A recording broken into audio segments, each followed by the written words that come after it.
about the types of centrifugation.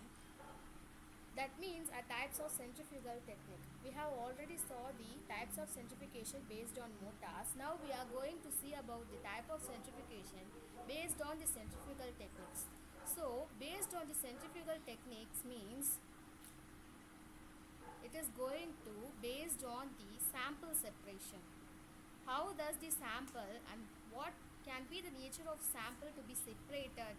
Based on this principle, the centrifugal techniques can be divided as preparative centrifugation and analytical centrifugation. In preparative centrifugation, where there is going to be a qualitative separation of the sample, where in the analytical both qualitative and quantitative can be possible. In preparative centrifugation, where there is not can be a more accurate type of centrifugation, but in the case of analytical technique it is going to be quantitative. So even a small changes in the sample or biomolecules can also be separated off. That means even a small molecular weight changes can also be accounted and can be undergoes centrifugation, and also there is a separation of the sample even though there is a small molecular weight changes to be found. So based on the qualitative changes, a preparative centrifugation itself can be further classified as or further has a types of differential centrifugation and density gradient centrifugation. These two types of centrifugations are going to be based on the gradient to be used in the centrifugation under the sample. For the sample, there will be a different types of gradients can be used in the case of density gradient centrifugation. Based on the gradients and density of a sample, the separation can be found, where in the case of differential centrifugation, there will be only one gradient to be found.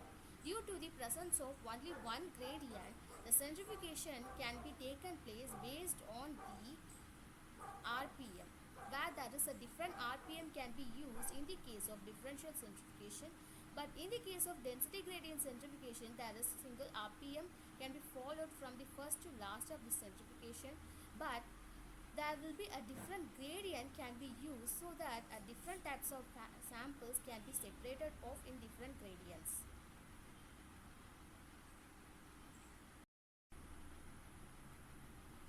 Now we are going to see about the different types of centrifugation individually. So in the case of preparative centrifugation, there is going to be isolation of biological material for the biochemical investigation. So it is going to be only qualitative, where different types of samples can be separated off, whether it can be a cell components or a biomolecules. Different types of biomolecules can also be separated in the case of preparative centrifugation. Based on the medium of suspension, that is going to be a single gradient or a different gradient, based on the gradient can be used, these preparative centrifugation can be further have a types of differential centrifugation and density gradient centrifugation. In the preparative centrifugation, the components and the biological molecules are separated, which can be used as for preparation of any other byproducts further. But in the case of analytical centrifugation, where very small amount of sample can be used for the centrifugation for identification of both qualitative and quantitative level. But in the case of preparative, it can be used for preparation and further techniques. So a differential centrifugation, where we can found its other name as homogeneous centrifugation, because there is going to be a single gradient to be used. But in the case of density gradient centrifugation, a different types of gradient can be used. Then analytical centrifugation. It is useful for identification of characteristics finding of a biological material. It is helpful in determination of sample purity. Even a small amount of impurities can also be discarded in the analytical centrifugation. Even a small amount of impurity will not be available in the analytical centrifugation. So a purest components can be separated off, and a qualitative quantitative level can also be possible with the analytical centrifugation.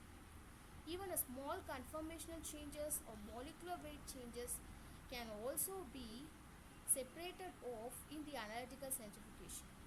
Due to the a small type of purity, due to the highest amount of purity, a small type of impurity not possible, highest type of purity is possible. It's because of its high RPM. Because among the other centrifugation, analytical ultracentrifugation is going to have a high RPM, so that it will provide more heat. So the vacuum system and refrigeration system can be possible. A vacuum system is possible to be available because a friction can be avoided. If the friction is get avoided, then the sample is more pure. The sample is more pure, and the refrigeration system is available because of high RPM. For the purity of a compound, there will be a high RPM is used. So increased RPM causes a heat production. This heat production can be blocked off by refrigeration system. So it's going to be analytical ultracentrifuge is going to be have a RPM at the centrifuge's RPM. So next we will see about each of the centrifugation process. It's a overview. It's going to be an overview. So we will see about each types of centrifugation process. A preparative centrifugation. A preparative centrifugation